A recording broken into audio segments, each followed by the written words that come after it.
Hello guys, welcome to KBPO channel. ನಾನು ಆಶಿಕ್. ನಾನು ಇವತ್ತು ಮಾತಾಡೋಕೊಟ್ಟಿರುವಂತದ್ದು ಕನ್ನಡ ಮೂವೀಸ್ ನ ಅಪ್ಡೇಟ್ಸ್ ಬಗ್ಗೆ ಆಗಿರುವಂತದ್ದು, ಅಪ್ಕಮಿಂಗ್ ಕನ್ನಡ ಮೂವೀಸ್ ನ ಅಪ್ಡೇಟ್ಸ್ ಬಗ್ಗೆ ಆಗಿರುವಂತದ್ದು. ಸೊ ಗೈಸ್, ಅದನ್ನೆಲ್ಲ ಮಾಡಿದೆ ಲೆಸ್ ಆದ ವಿಡಿಯೋ. ಓಕೆ, ಈಗ ಮೊದಲನೇ ಅಪ್ಡೇಟ್ ಬಂದು ಮ್ಯಾಕ್ಸ್ ಮೂವಿದೆ ಆಗಿರುವಂತದ್ದು. ಯಾಕಂದ್ರೆ ನಾಳೆ ರಿಲೀಸ್ ಆಗಿಕೊಟ್ಟಿದೆ 25ನೇ ತಾರೀಕು.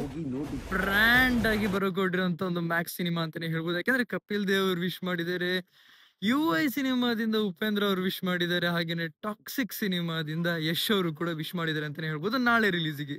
ಅದಲ್ಲೇ ಹೇಳೋದಾದ್ರೆ ಸುದೀಪ್ ಅವರು ಕೂಡ ಯಶ್ ಅವರು ಕೂಡ UI ನ ಬ್ಲಾಕ್ ಬಸ್ಟರ್ ಸಿನಿಮಾ ಆಗಿರುವಂತದ್ದು. ಅಂಡ್ ಅದ್ರದ್ದು ಇರುವಂತ ಒಂದು ಆಳದ ಮೀನಿಂಗ್ ಬಗ್ಗೆ ಅವರೇ ಸ್ವತಃ ಬಂದು ಮಾತಾಡಿರೋದ್ರಿಂದ ಒಂದು ಇಂಡಸ್ಟ್ರಿ ಎಲ್ಲ ಎಷ್ಟು ಒಗ್ಗಟ್ಟಾಗಿದೆ ಅಂತ ಕಾಣಿಸ್ತಾ ಇದೆ. ಅಂಡ್ ಅದಲ್ಲದೆ ಹೇಳೋದಾದ್ರೆ ದರ್ಶನ್ ಅವರ ವಿಷಯನೂ ಕೂಡ ಇದೆ. ಬಟ್ ಮ್ಯಾಕ್ಸ್ ಏನೇ ಇಂಪಾರ್ಟೆಂಟ್ ಅಪ್ಡೇಟ್ಸ್ ಇದೆ, ಅದ್ರ ಬಗ್ಗೆ ನಾನು ಇಲ್ಲಿ ಮಾತಾಡೋಕೆ ಬಂದಿರುವಂತದ್ದು. ಏನಂತಂದ್ರೆ ಒಂದು ಒಂದು ನೈಟ್ ನ ಸ್ಟೋರಿಯ ಕಥೆ ಆಗಿರುವಂತದ್ದು. ಅಂದ್ರೆ ಜಸ್ಟ್ ಇಮ್ಯಾಜಿನ್ ಮಾಡಿ, ಕೈದಿ ಸಿನಿಮಾ ಇದೆ, ಅದ್ರ ಎಕ್ಸ್ಪೆಕ್ಟೇಷನ್ ನೀವು ಅನ್ಕೊಂಡಿರ್ಬೋದು, ಕೈದಿ ತರ ಯಾವ್ದು ಸಿನಿಮಾ ಬರೋದಕ್ಕಾಗಲ್ಲ ಅಂತ. ಆದ್ರೆ ಮ್ಯಾಕ್ಸ್ ಸಿನಿಮಾ ಏನ್ ಮಾಡಿದೆ ಅಂತಂದ್ರೆ ಅದೇ ಸ್ಟೋರಿ ಲೈನ್, ಅಂದ್ರೆ ಅದೇ ರೀತಿ ಸ್ಟೋರಿ ಲೈನ್ ಇರುತ್ತೆ. ಅಂದ್ರೆ ಒನ್ ನೈಟ್ ನ ಸ್ಟೋರಿ ಆಗಿರುವಂತದ್ದು. ಗೊತ್ತಿಲ್ಲ ಅಂತಂದ್ರೆ ನಮಗೆ ಮೊದ್ಲೇ ಹೇಳ್ಬಿಡ್ತೀನಿ. ಏನಕ್ಕೆ ಅಂದ್ರೆ ಸುದೀಪ್ ಅವ್ರದ್ದು ಫ್ಯಾನ್ ಬೇಸ್ ಅನ್ನೋದು ಮೊದ್ಲೇನೆ, ಇಲ್ಲಿ ಪ್ಯಾನ್ ಇಂಡಿಯಾ ಸಿನಿಮಾ ಅಂತ ಬರೋದಕ್ಕೂ ಮೊದ್ಲೇನೆ ಸುದೀಪ್ ಅವ್ರ ಸಿನಿಮಾ ಎಲ್ಲ ಕಡೆ ನಡೀತಾ ಇತ್ತು.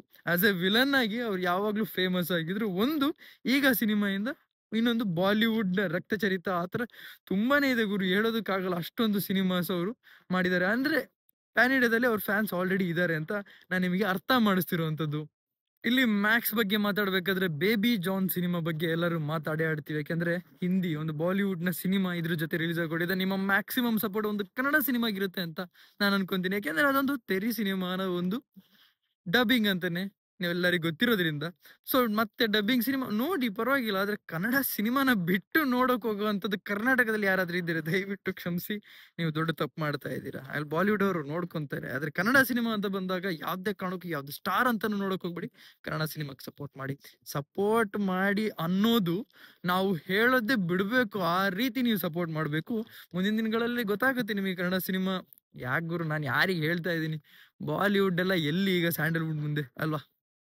ಓಕೆ, ಈಗ ನಾನು KD ಸಿನಿಮಾದ ಅಪ್ಡೇಟ್ ಕೊಡೋಕೆ ಹೊರಟಿರುವಂತದ್ದು. ನಿಮ್ಗೆಲ್ಲರಿಗೂ ಗೊತ್ತಿರೋ ಹಾಗೇನೆ, ನಾನು ಹೇಳಿದಾಗೇನೆ ಅಪ್ಡೇಟ್ ರೀತಿನೇ, ಅಂದ್ರೆ ಸಾಂಗಿನ ಅಪ್ಡೇಟ್ ಏನ್ ಬರ್ಬೇಕಾಗಿತ್ತು, ಅದ್ರ ಜೊತೆಗೆ ಸಾಂಗ್ ಏನ್ ಬರ್ಬೇಕಾಗಿದೆ KD ಟೀಮ್ ಕಡೆಯಿಂದ ಅದು ಬಂದಿದೆ ಆಲ್ರೆಡಿ. ಅದಲ್ದಲೇನೆ ಹೇಳೋದಾದ್ರೆ ಈ ಸಿನಿಮಾನ ನೋಡುವಂತದ್ದು ನನ್ನ ಪರ್ಸನಲ್ ಇಷ್ಟ ಏನಾದ್ರು ಇದ್ರೆ ಅದು ಒಂದು ಡೈರೆಕ್ಟರ್ಗೆ ಮತ್ತೆ ಅರ್ಜುನ್ ಜನ್ಯ ಅವರ ಮ್ಯೂಸಿಕ್ ಡೈರೆಕ್ಷನ್ಗೆ ಅದ್ಭುತವಾಗಿ ಬಂದಿದೆ. ಅಂಡ್ ಶಿವ ಶಿವ ಅನ್ನೋ ಸಾಂಗ್ ಕೂಡ ಏನಿದೆ ಸೂಪರ್ ಆಗಿ ಬಂದಿದೆ ಅಂತಾನೆ ಹೇಳ್ಬೋದು. ನಿಮಗೆ ಏನ್ ಅನ್ಸುತ್ತೆ ದಯವಿಟ್ಟು ಕಮೆಂಟ್ ಸೆಕ್ಷನ್ ತಿಳಿಸಿ.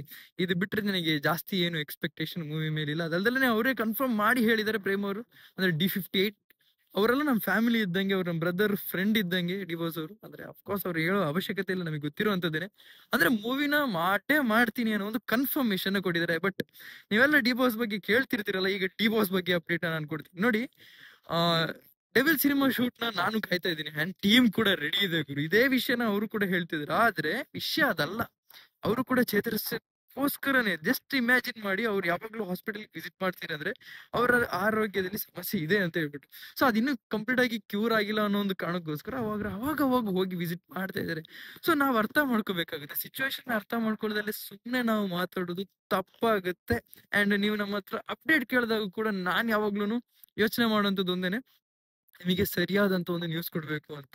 ಸುಮ್ನೆ ಬೇಕಾಬಿಟ್ಟಿ ಮಾತಾಡೋದ್ರ ಬದಲು ಸರಿಯಾದಂತ ಒಂದು ನ್ಯೂಸ್ ಕೊಟ್ರೆ ಸರಿಯಾಗಿರುತ್ತೆ ಅಂತ ನನ್ನ ಒಂದು ಅನಿಸಿಕೆ ಆಗಿರುವಂತದ್ದು. ಅಂಡ್ ಅಫ್ಕೋರ್ಸ್ ಡೆವಿಲ್ ಬರುತ್ತೆ, ಅದ್ರ ಹಿಂದೆನೆ D58 ಕೂಡ ಬರುತ್ತೆ. ಯಾಕಂದ್ರೆ ಅವರಿಬ್ರು ರೆಡಿ ಆಗಿರುವಂತವ್ರು. ಅಂಡ್ ಅದಲ್ದಲೇನೆ ಅಪ್ಕಮಿಂಗ್ ಪ್ರಾಜೆಕ್ಟ್ಸ್ ಅಲ್ಲಿ ಬಿಗ್ ಆಗಿರುತ್ತೆ. ಯಾಕಂದ್ರೆ ಈ ಎರಡು ಪ್ರಾಜೆಕ್ಟ್ ಸಕ್ಸಸ್ಫುಲ್ ಆಗೇ ಆಗುತ್ತೆ ಅನ್ನೋದು ನನಗೆ ನಂಬಿಕೆ ಕೊಟ್ಟಿದ್ದೇನೆ, ಡಿ ಬಾಸ್ ಫ್ಯಾನ್ಸ್ ಆಗಿರುವಂತದ್ದು. ಯಾಕಂದ್ರೆ ಇವತ್ತೊಂದು ಇನ್ಸಿಡೆಂಟ್ ನಡೀತು ಗುರು.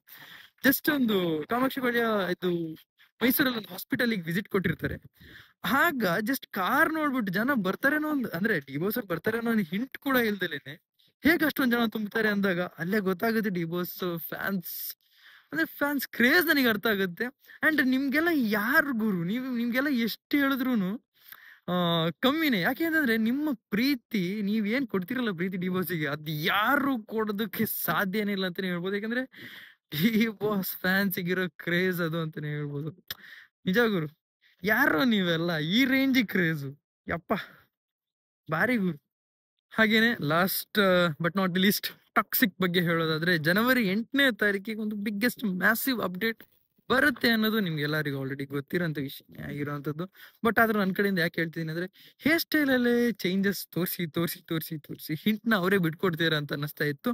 ಬಟ್ ಇನ್ನೊಂದು ವಿಷಯ ಇಲ್ಲಿ ಬ್ರೇಕ್ ಥ್ರೂ ಆಗಿರೋದು ಏನಂತಂದ್ರೆ, ಅವರ ಲಾಂಗ್ ಹೇರ್ ಏನಿದೆಯಲ್ಲ ಅದ್ರ ಜೊತೆನೆ ಒಂದು ಅವ್ರೇನು ಶೂಟಿಂಗ್ ವಿಷಯದಲ್ಲಿ ಒಂದು ವಿಷಯನ ಮಾತಾಡಿದ್ರಲ್ಲಿ ಇಲ್ಲೊಂದು ಮೇಜರ್ ಸೀನ್ ನಡೆಯುತ್ತೆ ಅಂತ, ಅಲ್ಲಿ ಅಲ್ದಲೇನೆ ನಡೆಯುವಂತ ಶೂಟಿಂಗ್ ಏನಿದೆಯಲ್ಲ ಅದು ಅವರ ಲಾಂಗ್ ಹೇರ್ ಯೂಸ್ ಆಗುತ್ತೆ ಅಂತ ಇಲ್ಲಿ ಬಸ್ ನ್ಯೂಸ್ ಪ್ರಕಾರ ಇರುವಂತದ್ದು. ನಾನು ನಿಮಗೆ ಕನ್ಫರ್ಮ್ ಆಗಿ ಹೇಳೋದಕ್ಕಾಗ್ತಿಲ್ಲ. ಯಾಕೆಂದ್ರೆ ನೀವೇನ್ ಈಗ ನೋಡ್ತಿದ್ದೀರಲ್ಲ, ಸುದೀಪ್ ಸರ್ ಜೊತೆ ಉಪಿ ಸರ್ ಜೊತೆ ಸೇರ್ಕೊಂಡಾಗ ಒಂದು ಲಾಂಗ್ ಹೇರ್ ಏನಿತ್ತಲ್ಲ, ಅಂದ್ರೆ ಸ್ಟ್ರೈಟ್ ಆಗಿ ನಿಂತಿರುವಂತ ಹೇರ್ ಏನಿದೆಯಲ್ಲ, ಅದು ನಿಮಗೆ ಮೂವಿ ಸೀನ್ ಅಲ್ಲಿ ಕಾಣಿಸೋಕೆ ಸಿಗುವಂತ ಡೌಟ್. ಆದ್ರೆ ಅದಕ್ಕೆ ಅಂತಾನೆ ಒಂದು ಸಪರೇಟ್ ಸ್ಕೆಡ್ಯೂಲ್ ಆಗಿ ಒಂದು ಶೂಟಿಂಗ್ ನಡೀತಾ ಇದೆ ಬಸ್ ನ್ಯೂಸ್ ಪ್ರಕಾರ ಇರುವಂತದ್ದು. ನಿಮ್ಗೆ ಏನಾಗುತ್ತೆ ದಯವಿಟ್ಟು ಕಮೆಂಟ್ ಸೆಕ್ಷನ್ ತಿಳಿಸಿ. ಇಷ್ಟು ತನಕ ಮ್ಯಾಕ್ಸ್ ಸಿನಿಮಾ ಬಗ್ಗೆ ಮಾತಾಡಿದೆ, ಆದ್ರೆ ಸುದೀಪ್ ಸರ್ ಬಗ್ಗೆ ಮಾತಾಡ್ಲೇಬೇಕು. ಯಾಕೆಂದ್ರೆ ಪ್ರತಿಯೊಂದು ಸ್ಟಾರ್ ನ ಗುರುತಿಸಿ ಚೆನ್ನಾಗಿ ಮಾತಾಡುವಂತ ಒಂದು ಎಬಿಲಿಟಿ ಇರುವಂತ ಪರ್ಸನ್ ಅಂತಾನೆ ಹೇಳ್ಬೋದು. ಹಾಗಾಗಿ ಗೋಲ್ಡನ್ ಸ್ಟಾರ್ ಗಣೇಶ್ ಅವ್ರ ಬಗ್ಗೆ ಒಂದೊಳ್ಳೆ ಮಾತನ್ನ ಹೇಳಿದ್ದಾರೆ. ಅಂಡ್ ಹೀಸ್ ಅ ಲೆಜೆಂಡ್ ಅಂತಾನು ಕೂಡ ಇಲ್ಲಿ ನನಗೆ ಅಂದ್ರೆ ರಿಯಲೈಸ್ ಆಗಿದ್ದು, ಅರೆ ಅವ್ರೊಂದು ದೊಡ್ಡ ಲಿಜೆಂಡ್ ಗುರು. ನಾವೇನು ಗೋಲ್ಡನ್ ಸ್ಟಾರ್ ಗಣೇಶ್ ಅಂತ ಇವಾಗೆಲ್ಲ ಮಾತಾಡ್ತಿರ್ತೀವಿ, ಆದ್ರೆ ಅವ್ರು ಅವಾಗ್ಲೇ ಬಾಕ್ಸ್ ಆಫೀಸ್ ಸುಲ್ತಾನ್ ಅಂತೆಲ್ಲ ನಾವು ಮಾತಾಡ್ತಿದ್ವಲ್ಲ, ಅದಕ್ಕೂ ಮೊದ್ಲೇನೆ ಒಂದು ಬಾಕ್ಸ್ ಆಫೀಸ್ ಅಲ್ಲಿ ಒಂದು ರೆಕಾರ್ಡ್ ಮಾಡಿದವರು. ಅಂದ್ರೆ ಆಗಿನ ಕಾಲಕ್ಕೆ ಲೆಕ್ಕ ಆಗಿನ ಕಾಲಕ್ಕೆ ಅಂದ್ರೆ ಫಸ್ಟ್ ಟೈಮ್ ಒಂದು ಬಾಕ್ಸ್ ಆಫೀಸ್ ರೆಕಾರ್ಡ್ ಅಂತ ನಾವು ಮಾತಾಡಿರುವಂತದ್ದು ಕನ್ನಡ ಸಿನಿಮಾ ಇಂಡಸ್ಟ್ರಿಲಿ ಮುಂಗಾರು ಮಳೆ ಟೈಮಲ್ಲಿ. ಅಂದ್ರೆ ಆಗಿಂದನೂ ಈಗ್ಲೂವರೆಗೂ ಒಂದು ರೊಮ್ಯಾನ್ಸ್ ಸಿನಿಮಾದಲ್ಲಿ ಕನ್ವಿನ್ಸ್ ಮಾಡೋದು ಅಷ್ಟು ಈಸಿ ಅಲ್ಲ ಅನ್ನೋ ಒಂದು ಮಾತು ಸುದೀಪ್ ಸರ್ ಹೇಳಿರುವಂತದ್ದು. ಅಂಡ್ ಇದು ನನಗೆ ತುಂಬಾನೇ ಖುಷಿ ಆಯ್ತು. ಅಂದ್ರೆ ಈ ಕನ್ನಡ ಸ್ಟಾರ್ಸ್ ಏನು ಒಗ್ಗಟ್ಟಿಲ್ಲ ಅಂತ ನಾವೇನ್ ಮಾತಾಡ್ತಿದ್ವಲ್ಲ, ಅದ್ರ ಪ್ರತಿಯೊಬ್ಬರಲ್ಲೂ ಒಗ್ಗಟ್ಟಿದೆ ಅನ್ನೋದು ನನಗೆ ಇಲ್ಲಿ ಕಾಣಿಸ್ತಾ ಇದೆ. ಅಂಡ್ ಮೇನ್ಲಿ ಸುದೀಪ್ ಸರ್ ಎಲ್ಲರನ್ನು ಕನೆಕ್ಟೆಡ್ ಆಗಿ ಇಟ್ಕೊಂತಾರೆ, ಯಾರ ಬಗ್ಗೆನೂ ಕೂಡ ದೂರಾಗಿ ಮಾತಾಡಲ್ಲ. ಅಂಡ್ ಎಲ್ಲಾ ಸ್ಟಾರ್ ಬಗ್ಗೆನೂ ನ್ಯೂಟ್ರಲ್ ಆಗಿ ಇಟ್ಕೊಳ್ಳುವಂಥದ್ದು ನಮ್ಮ ಕನ್ನಡ ಇಂಡಸ್ಟ್ರಿನ ಎಷ್ಟು ಮುಂದೆ ತಗೊಂಡು ಹೋಗ್ಬೋದು ಅನ್ನೋದು ಫೋಕಸ್ ಅಲ್ಲಿ ಇರುವಂತದ್ದು. ಅದಕ್ಕೆ ಈ ಫ್ಯಾನ್ ವಾರ್ ಅನ್ನೋದು ಬಿಟ್ಬಿಡಿ, ಅದ್ಭುತವಾಗಿರಂತಾನೆ ಹೇಳ್ಬೋದು. ಅಂಡ್ ಡೈಲಿ ನಿಮಗೆ ಅಪ್ಡೇಟ್ಸ್ ಬರ್ತಾರೆ ಇರುತ್ತೆ, ಯಾವ್ದೇ ಕಾರಣಕ್ಕೂ ಮಿಸ್ ಮಾಡಲ್ಲ. ಇನ್ನ ಹೇಳ್ತಾ ಇದ್ದೀನಿ, ಯಾವ್ದೇ ಕಾರಣಕ್ಕೂ ಮಿಸ್ ಮಾಡಲ್ಲ. Daily updates, Kannada cinema updates ನಿಮಗೆ ಡೈಲಿ ಬರುತ್ತೆ, ಇನ್ಮೇಲೆ ಮಿಸ್ ಮಾಡೋಕ್ ಹೋಗಲ್ಲ. ಯಾಕಂದ್ರೆ ನನಗೆ ಇಲ್ಲಿ ಸ್ವಲ್ಪ ಅಡ್ಜಸ್ಟ್ ಆಗೋದಕ್ಕೇನೆ, ಅಂದ್ರೆ ನಾನು ಇರುವಂತದ್ದು ದುಬೈ ಎಲ್ಲ ಆಗಿರೋದ್ರಿಂದ ಸ್ವಲ್ಪ ಅಡ್ಜಸ್ಟ್ ಆಗೋದಕ್ಕೆ ಸ್ವಲ್ಪ ಟೈಮ್ ಹಿಡಿತು ಅಂತ ಹೇಳ್ಬೋದು. ಸೊ ಇವತ್ತಿನ ವಿಡಿಯೋ ಶೋ ನೀವು ವಿಡಿಯೋ ಕ್ಲಿಕ್ ಮಾಡಿ, ಶೇರ್ ಮಾಡಿ, ಚಾನಲ್ ಶುರುವಾಗಿದ್ರೆ ಸಬ್ಸ್ಕ್ರೈಬ್ ಮಾಡಿ. Keep watching, love you all.